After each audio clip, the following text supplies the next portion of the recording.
네, 안녕하십니까 여러분, 토킹팡입니다. 자, 오늘 해볼 얘기는 결혼에 대해서 조금 얘기를 해보려고 해요. 지금 대한민국 굉장히 심각한 문제가 뭐냐면은 저출산 문제가 굉장히 심각한데, 이 저출산이 어디에서 오냐, 바로 결혼을 안 해서 오는 게 어떻게 보면 거의 다 저출산으로 좀 이어지잖아요. 요즘 이제 MZ세대 분들, 좀 젊은 사람한테 물어보면은 옛날보다는 비혼주의가 굉장히 많았어요. 저 어렸을 때 20살 때 막 물어보면은 너 나중에 결혼할 거면 해야지, 약간 의무적으로 해야지 이런 식으로 얘기를 많이 하곤 했는데, 요즘에는 주변에 있는 젊은 친구들을 물어보면은 아니 저 비혼주의인데요, 이런 말들이 은근히 많이 나오더라고요. 그렇게 결혼을 안 하다 보니 이제 저출산 문제도 좀 생기고 하잖아요. 그리고 제 헌터팡 영상 보시면 브이로그 같은 영상에서는 댓글로 결혼 장려 영상이다 라는 댓글이 굉장히 많이 달려요. 저는 그래도 은혜랑 티키타카 하면서 행복하게 이제 살고 있고, 워낙 사귈 때부터 제 성격도 그렇고 은혜 성격도 그렇고 친구처럼 막 이렇게 하면서 살아온 게 있어가지고, 그런 모습들이 굉장히 이제 여러분들한테 좋게 보였나 봐요. 너무나 감사하게도. 그래서 저는 솔직히 어릴 때부터 결혼 내려가 은혜야.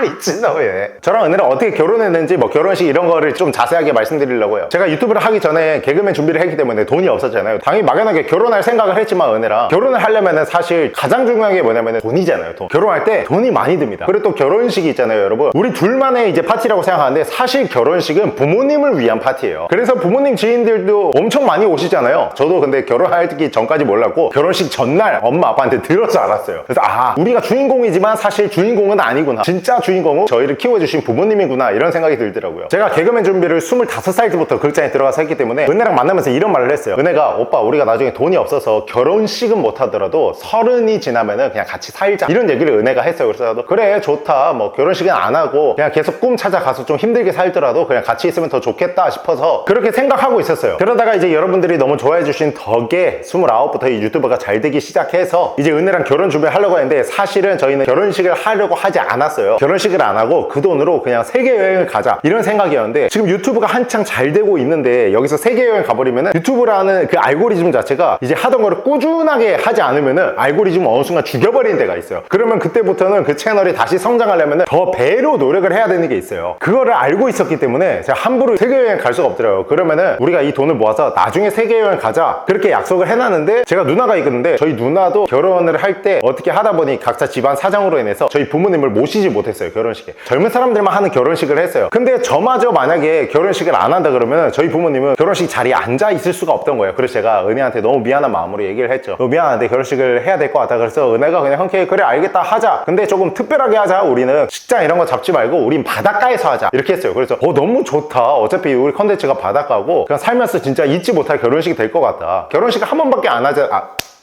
또 할 수도 있어.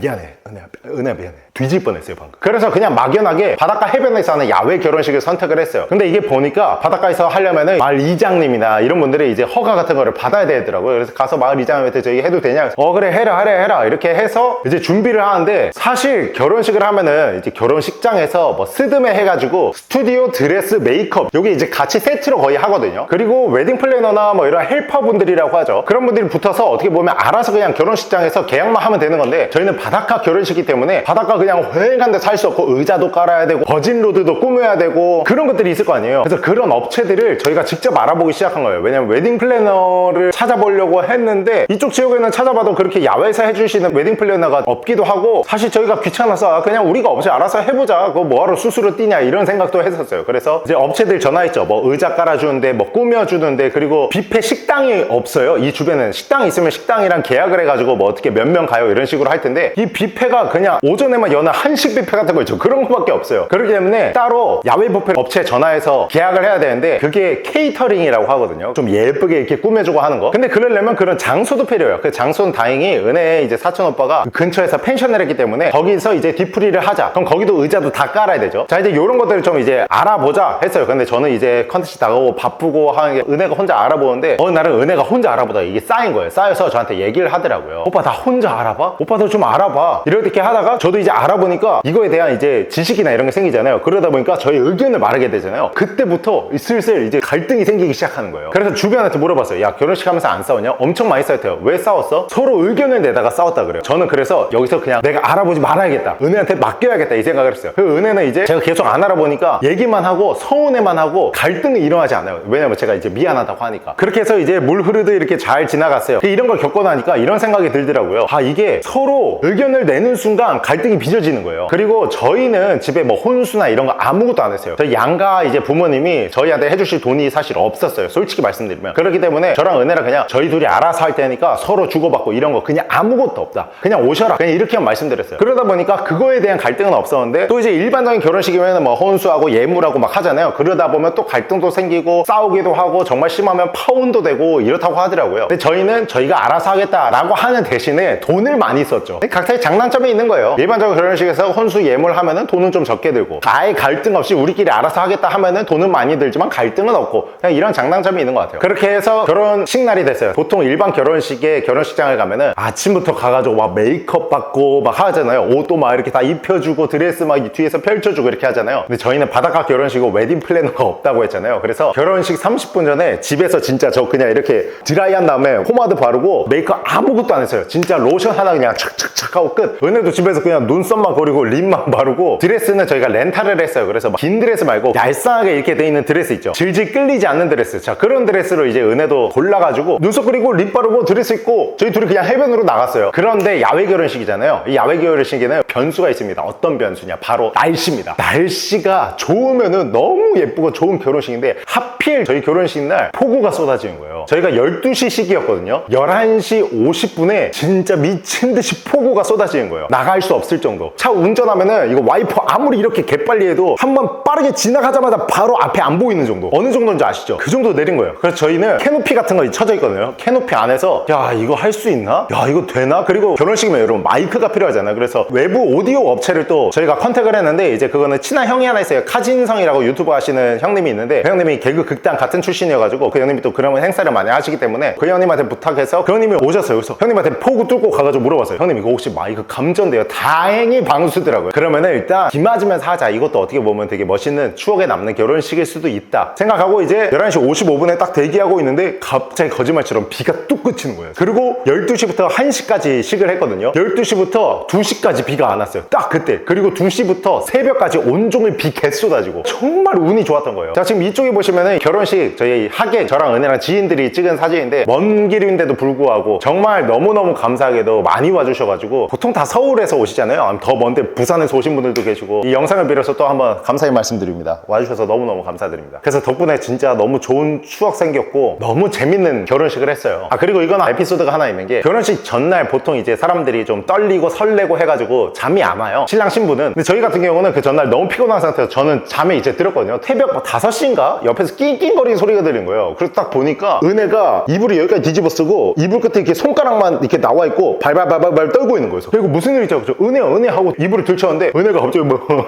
이렇게 울고 있는 거였어. 왜 그래? 했는데 이제 결혼식 할 때 예쁘게 보이려고 페디큐어 알죠? 손에 하는 건 매니큐어고 이거 발에 하는 이거 페디큐어를 할 때 그 옆에 키토산이 아니 키틴질 이거 뭐야? 큐티클 제거하잖아요. 아이 큐티클이 생각했네. 키토산 1위를 하고 있네. 그걸 하다가 세균 같은 게 감염이 됐나봐요. 그래서 염증이 바로 난 거예요. 근데 그 염증이 너무 아파가지고 울면은 또 제가 깰까봐 혼자 이불 뒤집어 쓰고 혼자 막 참으면서 울고 있던 거예요. 정말 한숨도 못 자고 따뜻한 물을 받아가지고 그 물에 좀 담가 넣으면 괜찮다고 하길래 저 새벽 5시 일어나가지고 비몽사몽해서 바가지에다가 따뜻한 물 받아서 은혜 조격해주고 막 그랬거든요. 그런 피곤한 상태로 결혼식을 하고 이제 끝나고 은혜는 집에 가시고 저는 이제 뒤풀이 하는 사람들이 있을 거 아니에요. 그 뒤풀이 하는 사람들 가가지고 또 이제 감사하다고 하고 재롱 좀 떨고 뭐 이런 식으로 하고 왔죠. 근데 뒤풀이 할 때 정말 웃긴 게 이거 말해도 되나 모르겠는데 제 극장에 진짜 제가 좋아하는 형이 있어요. 정말 친한 형인데 이 형이 되게 감수성이 풍부해요. 근데 평소에는 되게 좀 남자답고 극장 생활 때 규율 같은 거 어기는 거 잘 못 보고 혼내고 막 이런 스타일인데 뒤풀이 하다가 이제 저한테 잠깐 나오라고 하고 근데 비가 계속 왔다 했잖아요. 밖에서 이렇게 우산 쓰고 경상도 사람이거든요. 와 근데 네 결혼할 때 진짜 나 울컥했다. 진짜 울컥 갑자기 울기 시작한 거예요. 남자다운 형이거든요. 갑자기 막 울기 시작하는 거예요. 너무 당황스러운 거예요 사실. 너무 감사하죠. 너무 좋고 너무 고마웠는데 내가 잘못을 저질린 것도 아니고 그냥 나의 결혼식이 너무 행복해 보여서 울고 있다는 거를 내 앞에서 본 게 처음이었거든요. 나로 인해 행복해서 우는 사람을 처음 본 거예요 저는. 그래도 비 오는 날 우산 쓰고 그것도 남자다운 형이 얼마나 놀래요. 그래서 니 진짜 너 진짜 너무 뭐인데 너무 웃긴 게 만약에 은혜가 울거나 아니면 뭐 여자친구가 울거나 하면 이렇게 닦아주잖아요, 여러분. 내 눈물을 이렇게 엄지로 닦아주기가 되게 어렵더라고요. 저도 손이 막 이렇게 가서요. 형 그만 울고 진짜 고마워. 근데 아직도 지금 극장 사람들 많으면 그걸로 되게 놀리고 있는데 아무튼 너무 고마워져. 형 보고 있지? 또 이런 얘기 하잖아요. 정말 좋아요. 또 남자다운데 관종기가 있어가지고 아무튼 진짜 저는 그 형한테 너무너무 고마웠고 친한 형으로 지내고 있어서 너무 좋아요. 그리고 이제 저희는 결혼 생활이 진짜 본격적으로 시작됐죠. 제가 결혼에 대해 장단점 딱 말씀드릴게요. 이 단점 말하면 은혜한테 맞아 뒤질지도 모르겠지만 이 영상을 보면 어쨌든 뭐 토킹팡이 더 이상 안 올라온다면 저는 은혜한테 이제 뭐가제가 따인 거라고 생각해 주시면 될 것 같아요. 장점을 말하고 단점을 말하면은 단점이 더 많이 들어오기 때문에 오히려 비혼주의 분들이 더 많아질 수도 있기 때문에 노래방 있잖아요. 친구랑 노래방 갔다가 끝나고 계단 같은 거 올라올 때 또 흥얼거리잖아요. 그 노래방 했던 기운이 있어가지고 그때 마지막 노래를 거의 다 흥얼거려요. 그래서 저는 단점을 먼저 말씀드리겠습니다. 이 결혼의 단점 뭐냐면 특히 남자분들은 이제 자기 시간이 필요한 사람이 굉장히 많아요. 친구들과의 시간이 필요하고 그런 것들이 조금 단속돼요. 어쩔 수 없어요. 이거는 왜냐면 이제 저희는 하나의 공동체이기 때문에 어쩔 수 없는 거지만 그 어쩔 수 없는 거에도 사실 사람은 스트레스를 받잖아요. 그리고 내가 하고 싶을 때 뭘 마음대로 못해요. 특히 아기 낳으면은 더 못해요. 이건 뭐 사실 당연한 거죠. 당연한 건데 아기를 낳지 않더라도 어떻게 보면은 항상 이제 허락이 필요하거나 물론 안 그런 부부분들도 있어요. 워낙 이제 프리하신 부부분들이 있지만 저랑 은혜는 기본적으로는 다 이거 해도 돼? 해도 돼? 이렇게 물어보는 편입니다. 근데 혼자 살면은 해도 돼? 아니요. 그냥 하면 되잖아요. 그러니까 이런 불편함이 좀 있을 수 있어요. 근데 또 반면에 예를 들어 동거를 조금 오래 하시다가 결혼을 하신 분이다. 그러면은 이런 부분에 대해서는 불편함을 못 느낄 수 있죠. 왜냐면 익숙해져 있으니까. 근데 동거를 하지 않고 결혼부터 해서 바로 그때부터 같이 사시는 분들이라면 사실은 조금 불편할 수도 있어요. 그리고 뭐 성격마다 다르겠지만 회식 이런 거에 있어서 막 술 많이 먹고 막 들어오면은 싫어하시는 와이프분들 많으시잖아요. 그런 것도 근데 혼자 살면은 그냥 회식하고 술 먹고 자기가 하고 싶은 대로 하고 들어와가지고 그냥 이렇게 자면 되는데 또 결혼을 하면은 와이프한테 혼날 수 있으니까 그런 눈치를 봐야 된다. 제 얘기 아닙니다. 저는 술을 안 먹기 때문에 저는 진짜 카페만 가거든요. 친구들이랑 카페. 근데 카페 갔다 와도 늦게 오면 혼나요. 왜인지는 모르겠어요. 그 은혜한테 댓글로 누가 좀 물어봐 주세요. 저도 궁금하니까. 물어보면 저는 혼내더라고요. 리발. 그리고 취미생활이 있었다면 그 취미생활이 조금 이제 제한될 수 있다. 아니면은 뭐 협상을 해야죠. 너의 취미생활을 존중을 해줄 테니 나의 취미생활도 존중을 해줘라. 너의 시간을 이때 줄 테니 나의 시간도 이때 줘라. 뭐 그런 것들 개인의 활동에 대해서 조금 제한이 된다. 이거는 사실 뭐 다들 알고 있지만은 이거를 직접 경험하게 되면은 그 생각보다 많이 힘들거든요. 여러분 제가 지금 크게 말하면 은혜가 밑에 있어서 들려요. 그래서 이렇게 작게 말합니다. 근데 뭐 은혜는 뭐 사실 전혀 그런 거에 대해서 개입을 크게 안 했어요. 했어요. 많이 했어요. 힘들었어요. 자, 그리고 이제 장점 말씀드릴게요. 첫 번째로 가장 큰 거 먼저 말씀드릴게요. 안정감. 항상 내 편이다. 평생 내 편이 있다라는 생각이 듭니다. 그래서 안정감이 정말 크고요. 그리고 다른 부부들도 그렇겠지만 특히 저 같은 경우는 너무 재밌어요. 이제 둘이 막 얘기하면서 웃고 많이 하니까 이런 부분이 너무 재밌고 그리고 같이 할 수 있는 것들이 많아요. 취미생활 같은 거 같이 하면은 정말 재밌고 좋거든요. 그리고 책임감이 생깁니다. 책임감. 특히 이거는 이제 아이를 낳잖아요. 아이를 낳으면은 책임감이 훨씬 더 많이 생겨요. 가장의 어깨가 무겁다라고 하는 게 어떻게 보면은 보통 이제 육아휴직을 쓰는 거는 엄마 쪽이기 때문에 아빠는 계속 이제 돈을 벌어야 되잖아요. 아기가 돌 지나서 어린이집 같은 데 들어가면은 다시 이제 맞벌이 하면서 가장의 어깨를 좀 나눠줄 수 있죠. 자, 그래서 결론을 말씀드리자면 저는 결혼을 하고 너무 좋아요. 어차피 저는 은혜랑 결혼을 하려고 했고 유튜브가 너무 여러분들 덕에 잘 돼서 결혼 생활도 너무 행복하게 하고 있고 근데 라온이가 태어났잖아요. 라온이가 태어나고는 지금 제2의 인생을 살고 있는데 아직까지는 힘들어요. 사실 정말 힘들고 제가 컨텐츠 나가면 은혜 혼자 보니까 그것도 힘들고 은혜도 이제 사람이다 보니 신경이 예민해져 있잖아요. 그러다 보면 이제 저랑 통화로 싸우고 정말 다행인 게 뭐냐면은 저희는 또 싸울 때 잘 맞아요. 싸우잖아요. 그러면은 서로 할 말을 하고 서로의 잘못된 부분에 대해서 인정을 하고 서로의 화난 부분에 대해서 이해를 하고 풀어요. 그래서 길게 안 가요. 저희가 7년 이렇게 지금 같이 있으면서 싸워가지고 오래 간 게 1시간이 안 돼요. 근데 이거는 뭐 어떤 성향의 사람이냐에 따라 달라요. 예를 들어 둘 다 말을 안 하는 성향이면은 그 둘도 또 맞을 거고 하지만 한쪽은 말하고 한쪽은 말하지 않는 상황 이러면은 싸울 때 조금 힘들 수가 있죠. 당장 말해야 되는 성격의 사람이면은 막 다 말해요. 근데 상대방은 말을 안 하는 성격이잖아요. 그러면 이렇게 가만히 있다가 듣기만 해요. 대꾸도 안 할 수도 있고 그러다 보면은 말하는 사람 입장에서 속이 터지죠. 그런 부분이 이제 어떻게 보면 안 맞는 거죠. 근데 그것도 뭐 살아가면서 맞춰갈 수도 있다고 생각합니다. 그래서 저의 결론이 뭐냐면 결혼은 하는 게 좋지 않다 하는 게 않지 아니라 좋지 않은 것처럼 하는 것도 맞는데 좋기도 하고 근데 맞지도 모르겠다 이게 결혼을 하는 게 좋은 건지 아니